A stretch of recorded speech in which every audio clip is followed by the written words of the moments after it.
Fala, galerinha bonita! Vamos falar de Game of Thrones hoje? De novo? Amanhã também? Depois, talvez. De vez em sempre. A série Game of Thrones foi produzida pela HBO, baseado nos até então 5 livros do nosso velhinho favorito, George R. R. Martin. As Crônicas de Gelo e Fogo. Para quem não sabe, entre as minhas 27 formações, eu sou historiadora. Nenhuma das 27 me serviram de nada porque eu continuo desempregada, mas tô aqui feliz falando de Game of Thrones com você. Meu TCC da graduação de História foi a respeito do feudalismo dentro do universo das Crônicas de Gelo e Fogo, dentro do universo fantástico das Crônicas de Gelo e Fogo. Pra te matar de inveja, eu quebrei a banca e tô pensando, inclusive, em fazer alguns vídeos te ensinando como fazer isso também. Mas o assunto do momento é Game of Thrones. O assunto para agora é falar de GOT. Conflitos entre reis, casamentos entre membros da mesma família para manter a linhagem pura e o poder entre a família. Brasões, estandartes, lemas de casas, leis estranhas, corruptivas e contraditórias de sucessão. Muita manipulação. Pacto de vassalagem, invasão de bárbaros, torneios, duelos. Game of Thrones é a essência do sistema medieval.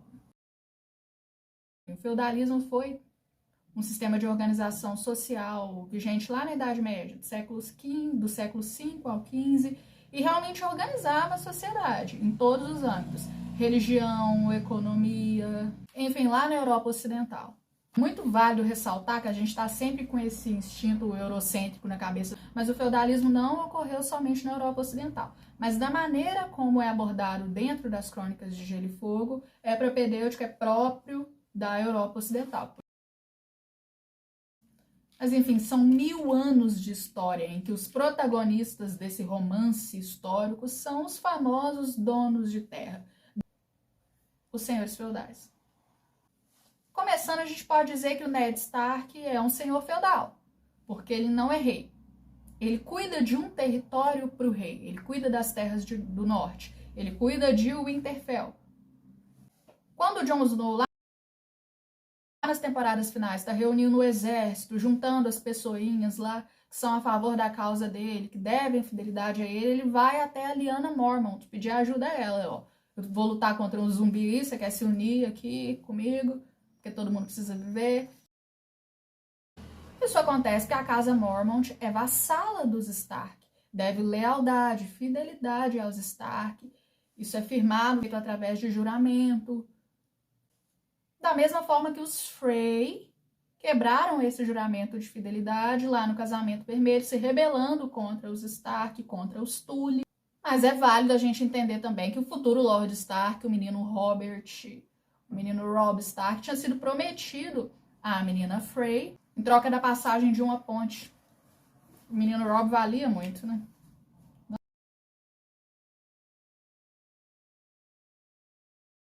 Essa política de casamento arranjado era muito comum na época. Choca a gente saber que o menino Robert não podia casar com a mulher que ele amava, não podia seguir os desígnios do próprio coração. Mas essa era uma configuração muito comum e muito benéfica no contexto medieval. É muito mais prático, muito mais simples você oferecer um dos seus 27 filhos em casamento com uma das 27 filhas do senhor feudal vizinho, em troca de uma ponte, em troca de um campo, em troca de um instrumento agrícola, do que você travar uma guerra sangrenta contra ele. É muito mais diplomata. Os próprios Stark, por sua vez, eram vassalos dos Baratheon/Lannister, que eram os reis, propriamente ditos, né? Eu digo os reis porque tem a figura da rainha, apesar dela não exercer um poder oficial, né? Ela é só um símbolo. Esse contexto de Game of Thrones, até quando os filhos da Cersei assumem o poder, ela acaba sendo a rainha-mãe. Pensa sobre as decisões dos filhos, apesar de não poder decidir por eles. Fora das telas, a gente tem um exemplo. Ricardo I, por exemplo, Ricardo, Coração de Leão. O Ricardo esteve presente até no conto de Robin Hood, que inspirou a história. Ele esteve, inclusive, na Terceira Cruzada. Ele era o rei da Inglaterra.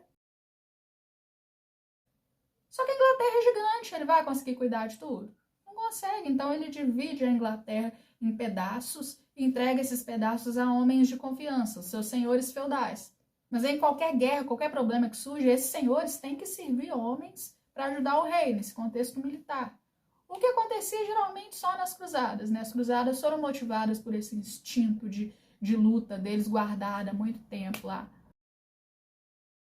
sob a desculpa de tomar de volta os territórios invadidos pelos muçulmanos e pipipi, popopó. Você lembra que o Ned era o guardião do norte, o Tywin Lannister era o guardião do oeste? Eles cuidam dos ducados oferecidos pelo grande rei. A grande questão, a questão principal dentro de Game of Thrones, a causadora das tretas, eu tô adorando mostrar meu músculo, a causadora das tretas é a questão da lei de sucessão. Quem tem direito ao trono? O Jon Snow ou a Daenerys Targaryen?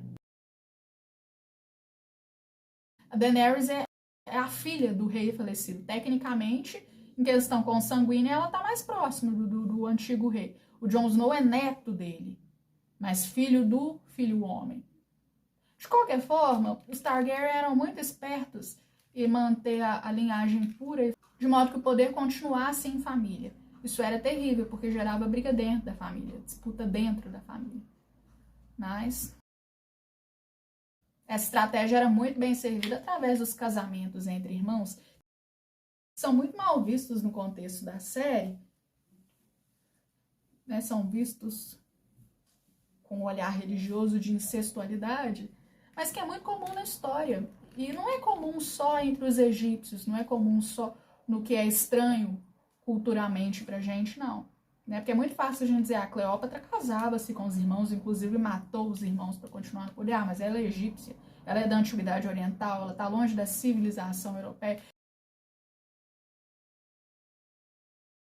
Isso acontecia na Europa também. O rei Carlos, por exemplo, ele faleceu e acabou com a dinastia dele justamente por não conseguir ter filhos, ser estéril e ter mais uma série, a lot of doenças, justamente porque seus pais, os pais dos seus pais, os pais dos pais dos seus pais, os filhos dos nossos filhos verão casarem-se entre irmãos.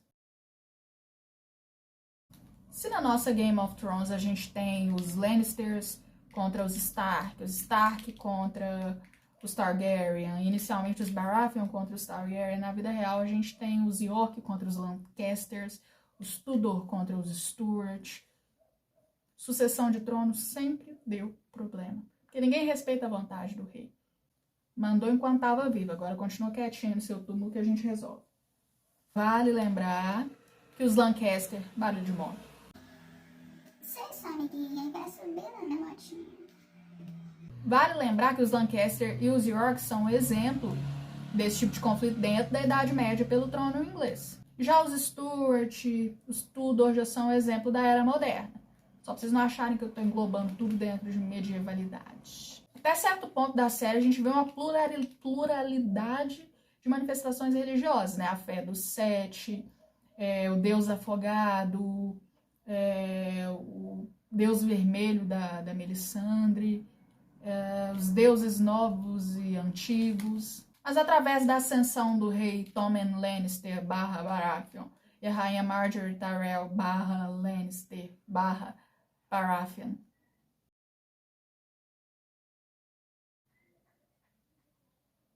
a gente vê a adoção de uma instituição única e monoteísta através da figura do sacerdote Pycelle.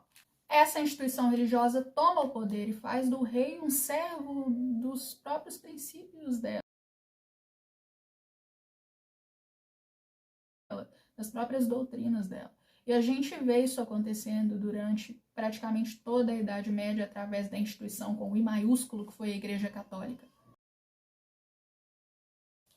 A Igreja Católica na Idade Média foi um monopólio de poder extremo. Existiam membros do clero que tinham poder de senhores feudais, que se casavam, tinham filhos. Não eram todos que se restringiam à vida monastérica. E aqueles que se restringiam a esse tipo de rotina, presos lá nos monastérios, os monges, que não cediam à vida secular, eles detinham todo o conhecimento da época. Porque os livros ficavam lá e ficavam em latim. Você acha que todo mundo tinha uma bibliazinha na cabeceira para poder ler antes de dormir. Missa era em latim, justamente para afastar o povo de qualquer tipo de integração real com a igreja.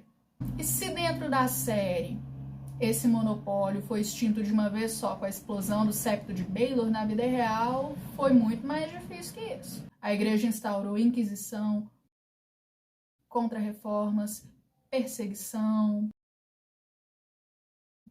A igreja vendeu indulgência, para quem não sabe, indulgência é perdão, a igreja vendeu perdão pelos pecados, vendeu a passagem para o céu para os cristãos. A igreja vendeu falsas simonias, pela Europa inteira houveram pedaços da suposta cruz e suposta coroa de Cristo sendo vendidos para idiotas. Assim como hoje, né?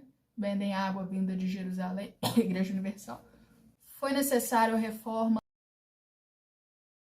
luterana, reforma calvinista, reforma anglicana, para poder descaracterizar todas as tiranias que eram próprias desse poderio católico.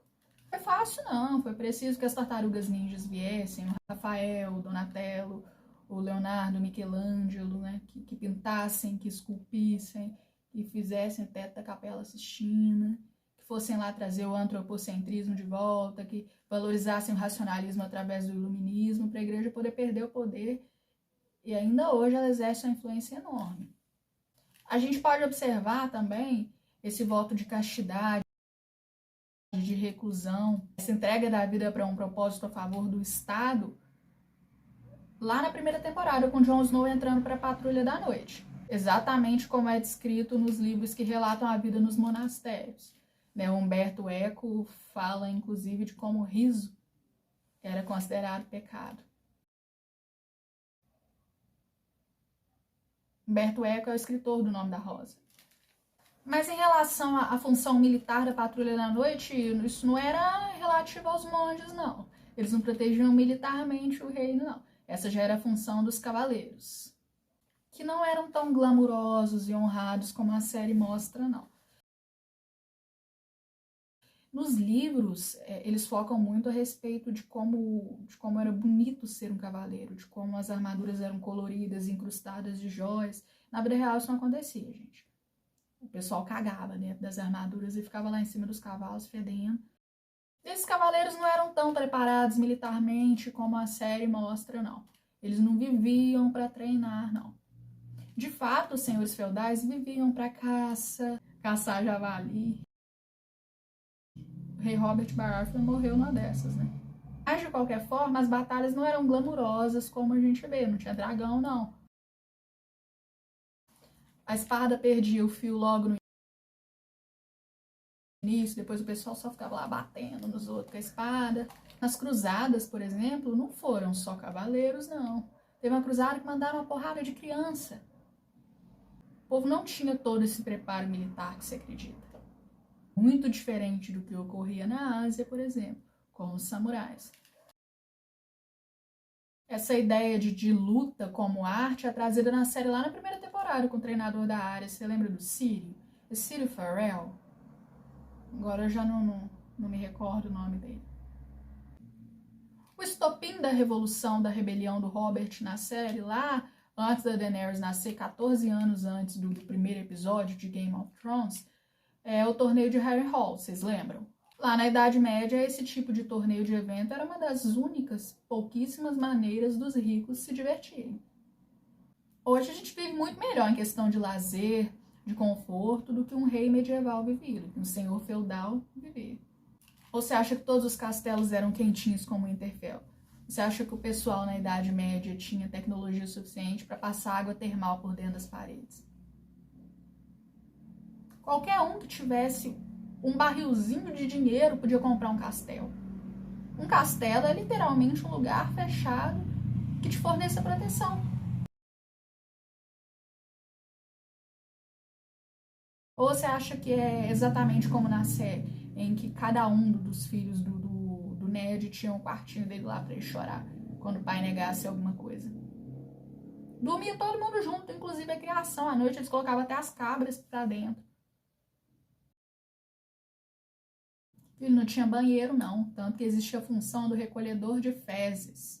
Nem conceito de funcionário, que na época era servidão, mas enfim. Gente, enquanto isso, simultaneamente, enquanto esse tipo de realidade era rotineira na Europa, exatamente ao mesmo tempo, aqui na América pré-colombiana, as cidades já tinham um sistema de saneamento, já tinham como levar os produtos fecais direto para o rio. A norte da África, o islamismo erguia castelos lindos, palácios dignos de Sherazade de Mil e Uma Noites. Game of Thrones acabou, assim como a Idade Média, coincidentemente.